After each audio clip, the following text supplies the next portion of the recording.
இந்தியாவில் பயங்கரவாத தாக்குதல் நடத்த பாகிஸ்தானில் இருந்து வரும் கட்டளைக்கு காத்திருந்ததாக குஜராத்தில் கைதான ஐஎஸ் பயங்கரவாதிகள் தெரிவித்துள்ளனர்.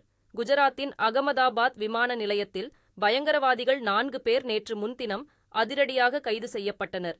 இலங்கையிலிருந்து 4 பேரும் சென்னை வந்து அங்கிருந்து பின்னர் குஜராத் சென்றதும் அவர்கள் ஐஎஸ் பயங்கரவாத அமைப்புடன் தொடர்பில் இருப்பவர்கள் என்பதும் காவல்துறையினரின் விசாரணையில் தெரியவந்தது.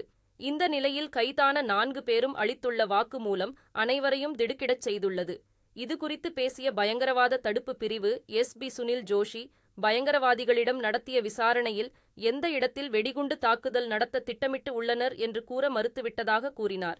இருப்பினும் தாக்குதல் நடத்தும் இடம், நேரம் பற்றியும் நாச வேலைக்கான வெடிபொருட்கள் கிடைக்கும் இடம் குறித்தும் பாகிஸ்தானில் இருந்து ஒரு பயங்கரவாதி தெரிவிப்பார் என்பதால் அவரது உத்தரவுக்காக காத்திருந்ததாக 4 பேரும் வாக்குமூலம் அளித்துள்ளனர். கைதான 4 பேரும் 14 நாட்கள் போலீஸ் காவலில் வைக்கப்பட்டுள்ளதாக அவர் தெரிவித்தார்.